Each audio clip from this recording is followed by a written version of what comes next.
안녕하세요. 영화 리뷰어 시민케이크입니다. 지난 후레시맨에 이어 이번에는 우주특공대 바이오맨의 필수 에피소드를 정리해봤습니다. 바이오맨은 총 51화인데요.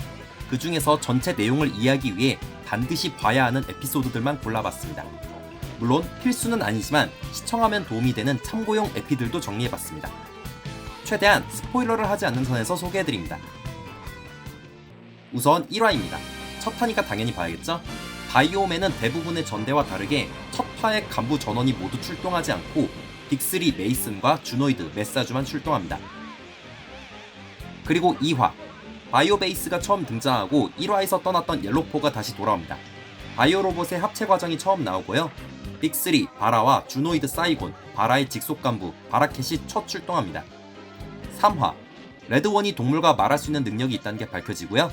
이때 빅3 몬스타와 주노이드 주호가 첫 출동합니다.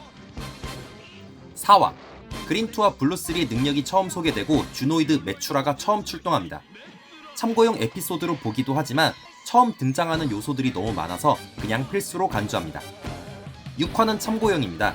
주노이드 아쿠아이가가 처음 출동하는데 의의가 있지만 전체 스토리에 영향은 주지 않습니다. 10화는 더 이상의 설명이 필요 없죠. 전대 역사의 길이 남을 1대 옐로포 사건과 관련된 에피소드라 꼭 봐야 합니다.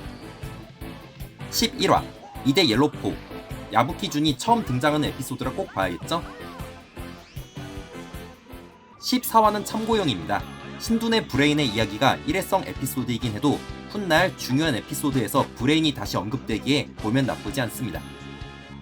19화 20화 독타맨의 1차 비밀이 밝혀지고 바이오맨 전체 스토리에서 중요한 복선이 깔립니다. 25화, 26화 독타맨의 2차 비밀이 밝혀지고 바이오맨 시리즈의 중요한 조연인 슈이치가 처음 등장합니다. 그리고 독타맨이 업그레이드합니다. 28화는 참고용입니다.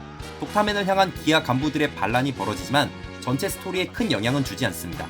대신 기아 간부들의 성격과 방향성이 미묘하게 변하는 걸 포착할 수 있기에 보면 나쁘지 않습니다. 30화 역시 참고용입니다.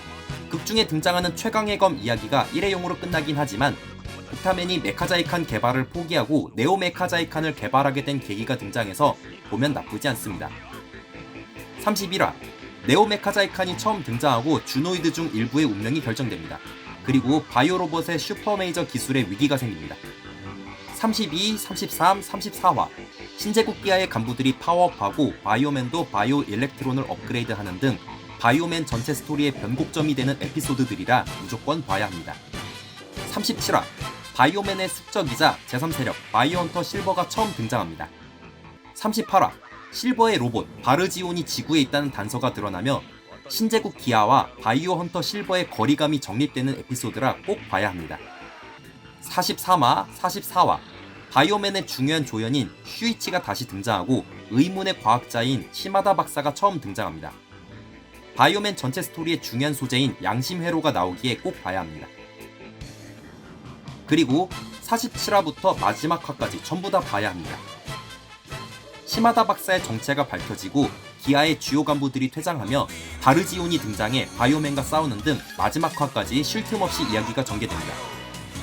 이렇게 정리해보니 바이오맨에서 필수적으로 봐야 하는 에피소드는 총 23개입니다. 바이오맨 역시 전대 역사에서 손에 꼽히는 재미와 감동을 자랑하는데요. 필수 에피소드들을 간추려드리긴 했지만 시간이 되시면 51화를 전부 보는 걸 추천해드립니다. 이상 우주특공대 바이오맨의 필수 에피소드들을 정리해봤습니다. 영화 리뷰어 시민케이크였습니다. 영상을 시청해주셔서 감사드립니다.